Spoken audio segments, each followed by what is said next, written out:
Yes, if I confirm, it's your boy Foxy in the building. I like your boy.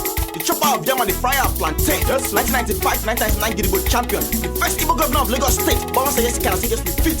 Yes, but I confirm. When in doubt, so that breast. I am married to Jesus, and leave me alone.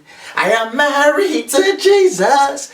Satan, leave me alone. Yes, Father, confirm. Ladies and gentlemen, welcome once again to another episode of Africa Today Show with your tout Foxy in the building. I like your butcher problem and the fryer of plantain. Doing the real big right here in Baltimore, Maryland. I want to say this.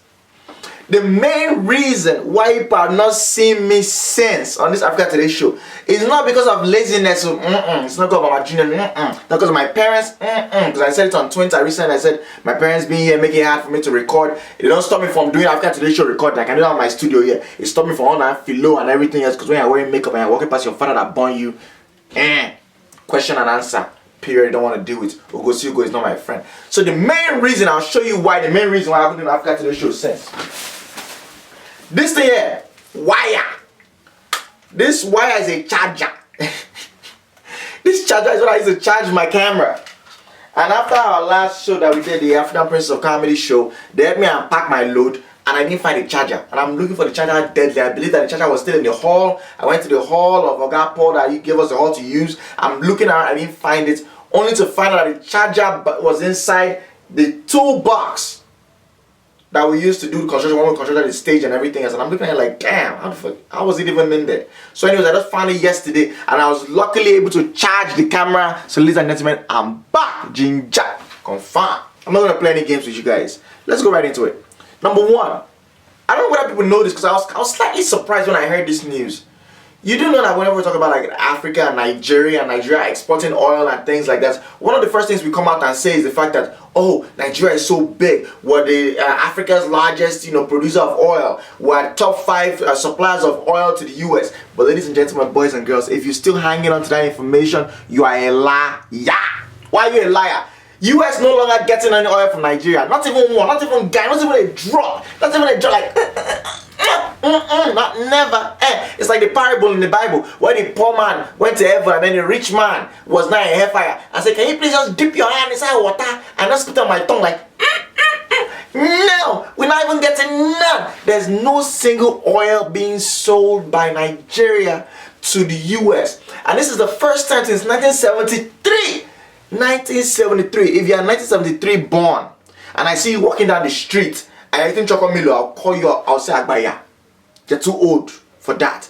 If you're 1973 born and I see you trekking on the street down motor, I'll be like Agbaya, you're gonna get yourself a car. If you're 1973 born and you haven't born 1 or 2 Pekin, Dr. Bino, you're not even 1973 and you're already born. So imagine 1973 childrens. That's 41 years. Ladies and gentlemen, boys and girls, for people that don't know the mass. And since then, Nigeria has never ever had a year where we didn't sell one single oil to America. But right now, not even guy. So they ask the US people like, why? Why people not buy Nigeria oil anymore? They say, well, with the change in technology, with this fracking. Fracking is pretty much a new way that they used to like discover oil and gas. In case you don't know what that means, instead of just drilling, using drill and just going hammering the inside ground and finding oil, what they can now do is that they can now use specific chemicals mixed with water, and then they now go inside the rock, and by shooting that chemical and hitting it into a specific kind of rock known as shale rock. The reason I know is because I used to work for an energy company, so it's not like I went and researched this thing. I know it just for that reason. So if you don't know, you don't feel bad. They use that specific chemical, and by that reaction of hitting that shale rock hard, it creates a loosening of that gas. Usually that shale rock, it has pockets of hydrocarbon. So you release it, boom, and when you release it, that's how gas will come out, and oil and everything else, and then you just getting it out. Also, they've improved their drilling process, where instead of just drilling straight down like this, you can even drill sideways, or you can even drill horizontal. You know how it is when you get a new wife. At first, you be missionary, but when that crease enter your head, I'm gonna leave story. Side, up, down, left, right, hang from ceiling fan, hold the chair, hold the clock, pull the baby any which way is the way. Confirm. Yeah, that's what they're doing right now. So they say we don't need that oil from Nigeria no more. So the question was now asked them, why about Saudi Arabia and all these other countries that you're getting oil from? Why is it that you people have not even cut down on your oil from Saudi Arabia? And they say, well, it's something that we just thought about. The oil that we're coming from Nigeria is very similar to the oil that we're getting here. That's that sweet crude, that light bunny, in case people know the kind of oil confirmed. They're saying that, oh, yeah, that kind of oil is very similar to what we have here. So we don't need Nigerian oil. Whereas, ladies and gentlemen, boys and girls, Nigerian oil is light. They call it sweet light crude. It's not sweet though, there's no sugar inside. But because it's sweet, because you don't have to do too much for you to be able to, fractionalize it, the fractional distillation. If you are heating oil, as you are heating the oil, that's how you can get in petrol will come out first, or kerosene will come out first, and then diesel will come out, and engine oil will come out, all the different things will come out, then everything will come out at different temperature of the same oil. You'll be getting a different thing. So the fractional distillation means you're heating it up and you're putting it out. Ladies and gentlemen, that's chemistry.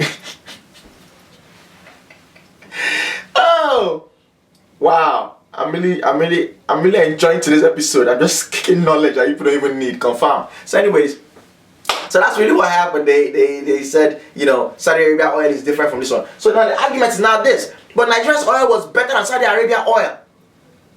So you should have cut down their own instead of our own. Our own is easy to distill. And the Saudi Arabia one is harder. They're like, well, let me tell you what the expo is, ladies and gentlemen. Saudi Arabia is right there. In the middle of the Middle East, confirmed. I don't know if it makes sense. Middle of Middle East. Yeah, I need to work better. But anyways, it's right there. Saudi Arabia is the one. If not Saudi Arabia, you never even have a place for you to stand upon and say Iraq, Iran. You are doing Baba things. Saudi Arabia is there serving as a base for the US soldiers. Saudi Arabia is right there on top of Yemen, putting their leg on top of their neck. Saudi Arabia is by far the biggest ally the US has in not forget about Middle East, forget about Arab, in the entire Muslim world. Confirmed. So they have to keep them happy. Whereas Naija, on the other hand, tell me one good thing that America did for Naija. I'm waiting to know. You can go ahead. Maybe not saying students, that's one. 419, that's another one. Dogon Yaro children that can go and play basketball. Okay. Oporoko. Anything you can come up with, let me just hear it. Question of the day. Besides oil, what in your opinion does the US need Nigeria for? The US is pretty much making a stance and saying, we don't need you. This same US that refused to give us gun, when we're going to go and fight Boko Haram, but they said they're not going to sell any kind of weaponry to us with the upcoming election and everything else. So, all of these things is just pointing to the fact that the country is losing the kind of power it has. Now, add down to the fact that Ghana on their own, shout out to my Black Stars of Ghana, they themselves said, you know what, due to the unreliable kind of gas that we're getting from the gas supply we're getting from Nigeria, they have started working on a $300 million pipeline that they're going to use as they are pumping. Ghana just found oil. As they are pumping their own oil, they're getting their own gas. They don't want to need Nigeria no more, so they want to cut down on the supplier. So ladies and gentlemen, let me tell you something now. You know who's the number one buyer of Nigerian oil right now? Take a wild guess. This is the same country that when they played football with Nigeria in 1952, they scored 100 goals, and the only one goal that was scored was by Nnamdi Azikiwe.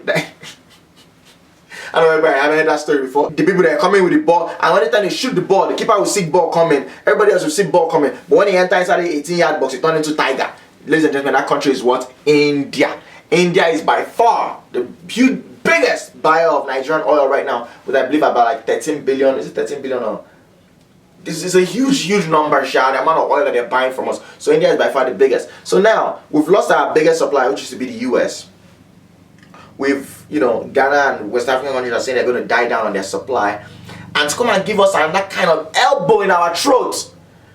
Gas prices, if you know anything about oil prices right now, oil prices is going all the way down. I mean, the way oil prices is going down, it's almost like your self-esteem when your babe gonna like another guy picture on Instagram. It's going all the way down. Confirm. I'm telling you right now, oil was almost like $100 a barrel around there in September. Right now, oil is selling at like $52, $53, $54 a barrel. Look, as I am like this, I'm looking for a place, if I maybe in my backyard or in my basement, if I can just go and stockpile on the ship oil right now, just go and buy different basin, if I can have big basin or GP tank and just fill it with oil. Because eventually the price is going to go up, because it's kind of crazy. This oil has never been this cheap. It's almost hitting like 10-year lows. US were buying petrol the same price that I bought petrol when I first started driving motor in this country in 2004. So it's crazy, it's ridiculous. Now, the US, I think I used to buy gas here. I live in Baltimore, Maryland. I used to buy gas for like $3 and maybe $3.30, $3.40, and all of a sudden now we're buying that gas, the same petrol, $2.25 a gallon. A gallon is 4 liters, so you can try to. However, Nigeria, because of all the things I was saying, oh, we're subsidizing petrol, you know, all that kind of stuff, we have a fixed price on petrol. So what does that do to the consumers? Now that the barrel of oil is so cheap, they are still paying the same price for petrol, like 7 naira a liter. They're still paying that amount. So you have a market that's not elastic, that's not able to react to these things. You know, you don't have a free market, and this is the negative side of what's going on. When people are doing all kind of riot and everything, oh, reduce the gas price, reduce the gas price. This is the flip side of it. You understand? Now, I'm not saying that it's wrong for people to be going there and be doing riot, because people are suffering so much. That's a fact. But what I'm trying to say is, because we don't have a free market system, because the government is not only playing big brother, the government is playing big brother, father, uncle, sister, and auntie to every single person. They've set the price of petrol, and now that the petrol is supposed to be cheap, right now people should be buying petrol 30 naira a liter. Confirm, Nigeria is still high. It's still high.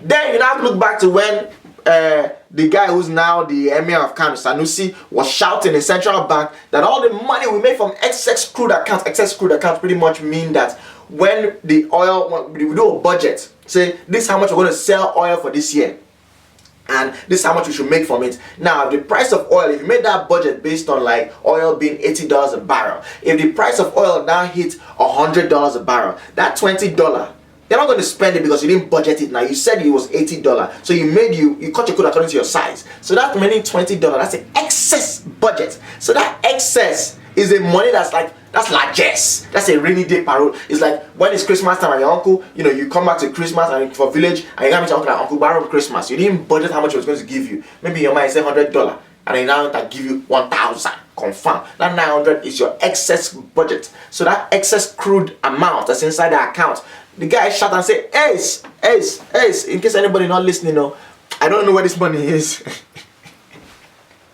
And people thought it was crazy, forgetting that we come from a country where people will go and carry your whole, you know, a state governor can take the whole salary of all the civil servants and go and put it inside fixed deposit. He's not going to chop the money in his mouth.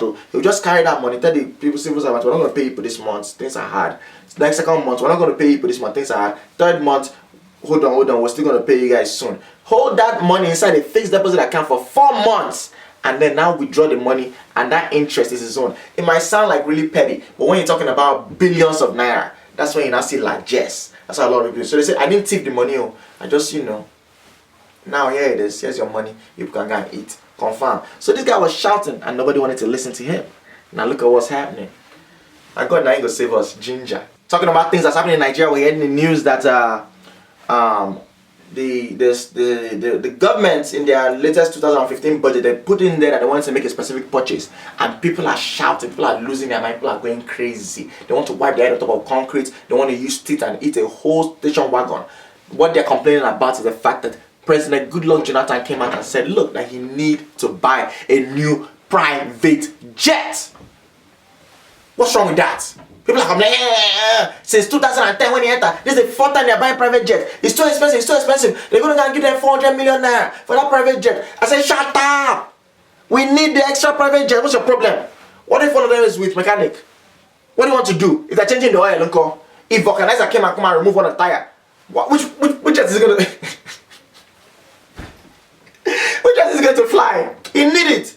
Sometimes when you're driving in your own private jet, you want to be able to look out the window and wave and be like, hey, how you doing? First lady, Auntie Peshe, what's going on? How you feeling? You want to be doing speed. Maybe the whole family wants to travel to different places at the same time. Who know? Nobody know. Maybe Jonathan wants to go to America, and then Auntie Peshe wants to go to Sri Lanka. Maybe she wants to go and do henna tattoo. Who know? And then the children want to go to Dubai. They have been flying separately. You don't have to travel all this way at the same time. It's very extremely important that we have those extra private jets. Also, you don't want a situation where Nigeria will not be standing and then Ghana president be there and they will not have the same number of private jets. Why? We're bigger than them. We need the more private jets. Some people that are saying that it's a waste of money. Why are we giving 400 million for private jets? It's a waste of money. You are enemy of progress. But you only have one car in your whole life. It's good for us to have better private jets. People say stuff like, President Obama has only one private jet. Shut up! How many pickets does he have? Only 2. You know how many Goodluck have? All his children are smiling everywhere. You need to be able to give them for bride price. You're able to give your child one private jet. Say, take, just in case. You need things to happen. Confirm. These things are extremely important, ladies and gentlemen, boys and girls. And I have to round up. Why do I have to round up? My mother just came inside here and said, Foxy P, it's time for us to move where we're trying to go to. But anyways, as I always talk whenever I end this show, anything we don't die in a vulture, and when in doubt, suck that breast. When in doubt, suck that breast. When in doubt, suck that breast. Ginger. Man, follow me on Twitter, follow me on Instagram, the Fox himself. Once you hit me up on Twitter and say, Foxy P, I forgot today's show, Ginger, I'll follow you back. But anyways, man, I take care, man. Love when I die. Now we don't charge this camera back. You know, so we're gonna bring out bish bash. Ginger.